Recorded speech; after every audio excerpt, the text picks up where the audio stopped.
Hello दोस्तों, तो स्वागत है आपका राजस्थान जीके की स्पेशल सीरीज में। तो फोकस मोड के इस चैनल पर आज हम 25 एमसीक्यू पढ़ाने वाले हैं, जो कि होंगे art and culture Rajasthan GK के। ठीक है, तो शुरू करते हैं बिना किसी देर के। तो वीडियो अच्छी लगे तो चैनल को सब्सक्राइब कर लेना और वीडियो को लाइक कर देना। ओके, तो ये टेस्ट के रूप में 25 क्वेश्चन होंगे। इतिहास और कला संस्कृति के, मेले त्यौहार भी इसमें शामिल है और मध्यम से कठिन कठिन सवाल होंगे। ओके, तो पहला क्वेश्चन है, जैसलमेर के भाटी शासकों की कुलदेवी स्वांगिया माता, जिन्हें आवड़ माता भी कहते हैं, के प्रतीक के रूप में किस पक्षी को पवित्र और शुभ माना जाता है? तो ये आंसर होगा बी, सुगन चिड़ी।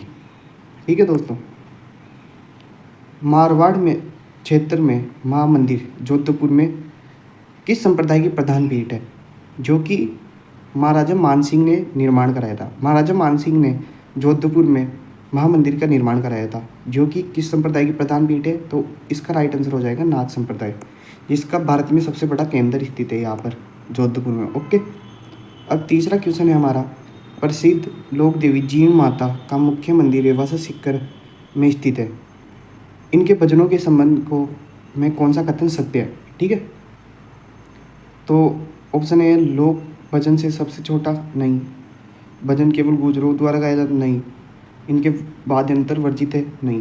तो इसका राइट आंसर हो जाएगा बी, इनका लोक भजन सबसे लंबा चिरजा है।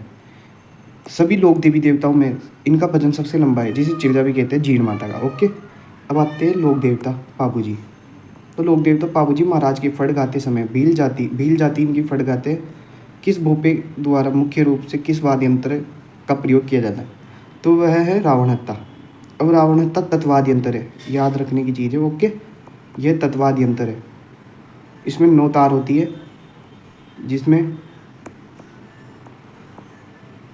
आधी नारियल को काटकर और उस पर बकरे का चमड़ा लगाकर इसे बनाया जाता है। ओके, अब क्वेश्चन 5वां है, थली गोड़वाड़ी उपबोलियाँ राजस्थान की किस मुख्य राजस्थानी भाषा बोली के अंतर्गत आती है? तो थली बोली कहाँ पर बोली जाती है? तो ये बोली जाती है बीकानेर चूरू में, बीकानेर चूरू में। ओके, बीकानेर चूरू में। और गोड़वाड़ी बोली कहाँ पर बोली जाती है? तो गोड़वाड़ी बोली जाती है लूनी नदी का प्रवाह क्षेत्र कहाँ पर है? वहाँ पर। तो ये हो जाएगा जालोर के आसपास का क्षेत्र। ओके, तो अब ये जालोर और बीकानेर चूरू कहाँ पर आते हैं अपने?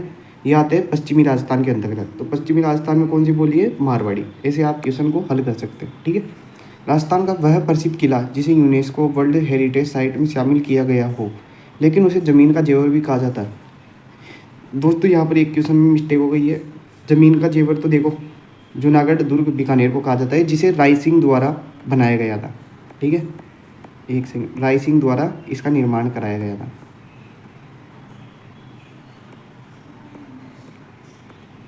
लेकिन राजस्थान का वह प्रसिद्ध किला जिसे यूनेस्को वर्ल्ड हेरिटेज सिटी में शामिल किया गया, वह जूनागढ़ दुर्ग नहीं है।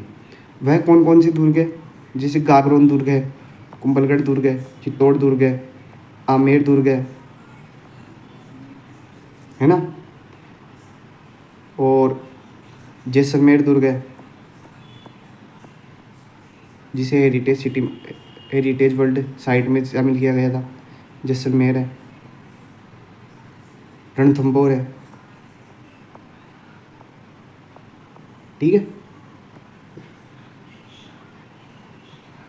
तो वीडियो आपको अच्छी लग रही हो तो लाइक कर देना, हमें सपोर्ट करते रहे। बस एक लाइक और एक सब्सक्राइब। ओके, और बेल आइकन ऑल पर प्रेस जरूर कर देना ताकि वीडियो मिलती रहे। बाली, भूरिया, लटकन, आभूषण मानव शरीर के किस अंग पर पहने जाते हैं? तो ये हो जाएंगे नाक में। अब मैं क्वेश्चन पूछता हूँ आपको कि नेवरी कहाँ पर पहनी जाती है, या फिर मेहमद कहाँ पर पहना जाता है? आप कमेंट में बताओ। जिसका भी सही हुआ मैं उसके कमेंट को लाइक करूँगा। शेखावटी क्षेत्र का वह प्रसिद्ध लोक नृत्य जो केवल पुरुषों द्वारा किया जाता है, केवल पुरुषों द्वारा, और कहाँ का? शेखावटी क्षेत्र का, जिसमें चंग वाद्य यंत्र का प्रयोग प्रमुखता से करते हैं। तो इसका राइट आंसर हो जाएगा दोस्तों ए, गिद्दड़ नृत्य। ये केवल पुरुष प्रधान नृत्य है, ये होली पर किया जाता है, और ये व्यावसायिक और क्षेत्रीय लोक नृत्य है।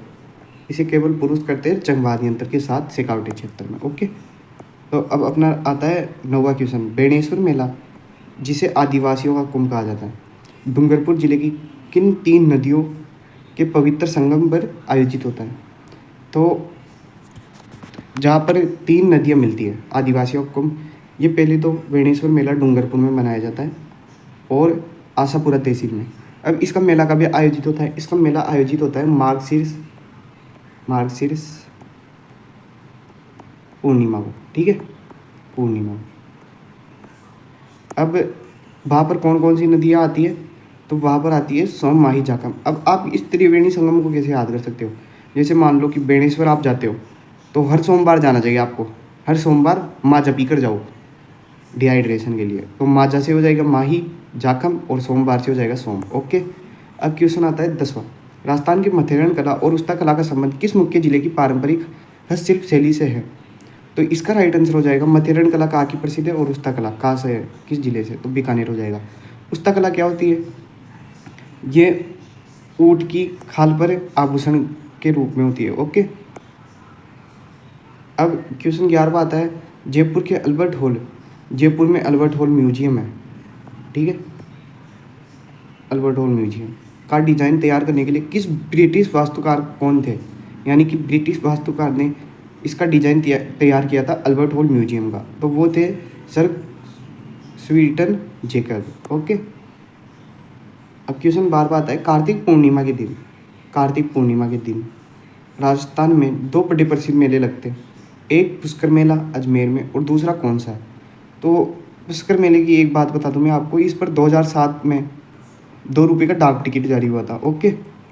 अंतर्राष्ट्रीय ख्याति प्राप्त करने वाला मेला यही है, पुष्कर मेला, और ये दीपदान के लिए भी प्रसिद्ध है और सर्वाधिक ऊँट बिक्री भी यहीं पर ही होती है और सर्वाधिक विदेशी पर्यटक भी यही आते हैं पुष्कर मेले में।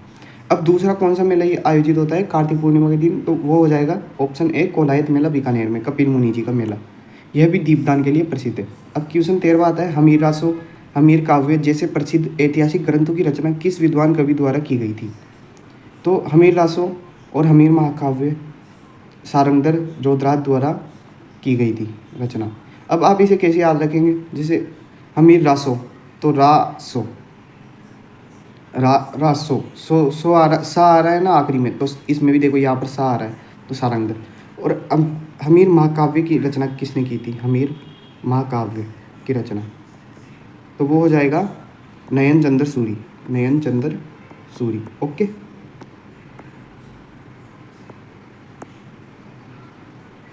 अब अपना अगला क्वेश्चन आता है राजस्थान की किस प्रसिद्ध चित्रकला शैली में पुरुषों के चेहरों पर चेचक के दाग, जख्मों के निशान दिखाए जाते हैं? तो इसका राइट आंसर हो जाएगा जयपुर शैली। जयपुर शैली में आदम इंसानों की तस्वीरें बनाई जाती थी, आदम का इंसानों की। ओके। अब ये क्या होता है? ये बिल्कुल व्यक्ति की लंबाई ऊंचाई के अनुसार उसका सटीक चित्र बनाया जाता है। तो उसमें जयपुर शैली में दिखाया जाता था कि पुरुष के चेहरे पर जख्म और चेचक के निशान। ओके। तो अब चलते हैं अपने 15वें क्वेश्चन की ओर। प्रसिद्ध लोकनाट्य तमाशा मूल रूप से किस राज्य का था जिसे जयपुर के महाराज प्रताप सिंह के काल में लोकप्रियता मिली? यानी कि ये किस राज्य का तमाशा लोकनाट्य था, ठीक है, तो ये हो जाएगा महाराष्ट्र का था। बाद में ये जयपुर में प्रताप सिंह के काल में प्रसिद्ध हुआ। सुप्रसिद्ध बावणी और पीतल और पातल जैसी कालजयी राजस्थानी कृतियों के रचयिता कौन है? तो इसका राइट आंसर हो जाएगा ऑप्शन ए कन्हैयालाल सेठिया, जो कि चूरू से थे। उन्होंने पीतल, पातल और बावणी की रचना की थी। क्वेश्चन 17वां आता है किस दुर्ग की बनावट अवैधता के देखकर अबुल फजल ने लिखा था कि अन्य सब दुर्ग नंगे हैं जबकि यह दुर्ग बख्तर है? तो ये इसलिए कहा था उन्होंने, ये पहले तो रणथंभौर दुर्ग के लिए कहा था। अब ये क्यों कहा था? क्योंकि रणथंभौर दुर्ग 7 पहाड़ियों और जंगल से घिरा हुआ है, तो ये दूर से देखने पर नज़र नहीं आता, ठीक है, और जंगल से, इसलिए इसे बख्तरबंद ने बताया था अबुल फजल ने। अब राजस्थान का अबुल फजल किसे कहा जाता है? आप ये कमेंट में बताओ जल्दी से। ओके। अब क्वेश्चन 18वां आता है बैसाख शुक्ल तृतीया के दिन राजस्थान में कौन सा मुख्य त्यौहार मनाया जाता है जिसे बिना मुहूर्त के सर्वाधिक बाल विवाह होते हैं? तो बिना मुहूर्त के वो होती है आका तीज, ठीक है दोस्तों, जो कि बैसाख शुक्ल तृतीया होती है। अब इस दिन परशुराम जयंती भी मनाई जाती है, परशुराम जयंती भी इसी दिन मनाई जाती है। और आका तीज को, अक्षय तृतीया को, जो कि वैशाख शुक्ल तृतीया के दिन है, इस दिन ही क्या होता है, किसान 7 अन्न और हल की पूजा करते हैं, वे हल की पूजा। और इसी दिन और त्रेता युग और सतयुग की भी शुरुआत हुई थी। त्रेता युग और सतयुग की भी शुरुआत हुई थी। ओके, इसलिए यह शुभ माना जाता है ये दिन। अब आता है नेवर और झांझर आभूषण राजस्थान महिलाओं द्वारा शरीर के किस स्थान पर धारण किया जाता है? तो नेवरी और झांझर कहाँ पर पहना जाता है? पैर में। मैंने ऊपर भी पूछा था ये क्वेश्चन। अब क्वेश्चन 20 में आता है तारकसी के जेवर सिल्वर फिलीग्री, ये याद मत करना वाले, कोई दिक्कत नहीं है, के लिए राजस्थान का कौन सा स्थान पूरे देश में प्रसिद्ध है? ये है नाथद्वारा राजसमंद में। तार पर रतन जड़े जाते हैं इसमें। ओके, तारकसी नाथद्वारा राजसमंद की प्रसिद्ध है। राजस्थान के प्रसिद्ध संत पीपाजी का मूल नाम, संत पीपाजी का मूल नाम क्या था और वे किस रियासत के राजा थे? तो वह जालौर के नहीं थे, टोंक के नहीं थे, बूंदी के भी नहीं थे, वो थे गागरोन के। और इनका नाम था मूल नाम प्रताप सिंह। ये कौन से शासक थे? खींची राजवंश शासक थे, खींची राजवंश शासक। ओके, अब 22वां क्वेश्चन आता है सपेरा जाति द्वारा किया जाने वाला वह प्रसिद्ध लोक नृत्य जिसे 2010 में यूनेस्को की अमूर्त सांस्कृतिक विरासत सूची में शामिल किया गया था, तो वह था कालबेलिया नृत्य। बूंदी के प्रसिद्ध कजली तीज जिसे सातुड़ी तीज भी कहते हैं, भाद्रपद माह की किस तिथि को मनाई जाती है? इसे बड़ी तीज भी कहते हैं। ओके,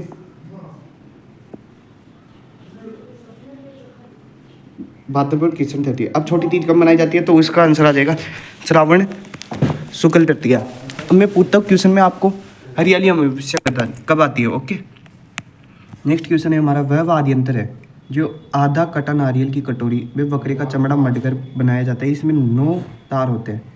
तो मैंने ऊपर बताया था इसको जो तत्वाद्य यंत्र है।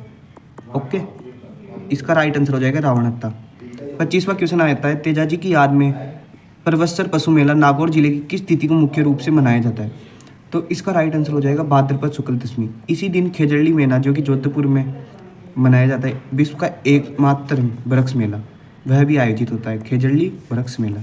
ओके, तो वीडियो में यही तक थी। इस वीडियो को अगर बिल्कुल भी थोड़ी भी अच्छी लगी हो तो प्लीज़ लाइक करिए ताकि हम भी मोटिवेशन मिले हमें भी। ओके, और चैनल को सब्सक्राइब भी करें ऐसी वीडियो के लिए। ठीक है, ओके, बाय बाय। कमेंट करके ज़रूर बताना वीडियो कैसी लगी।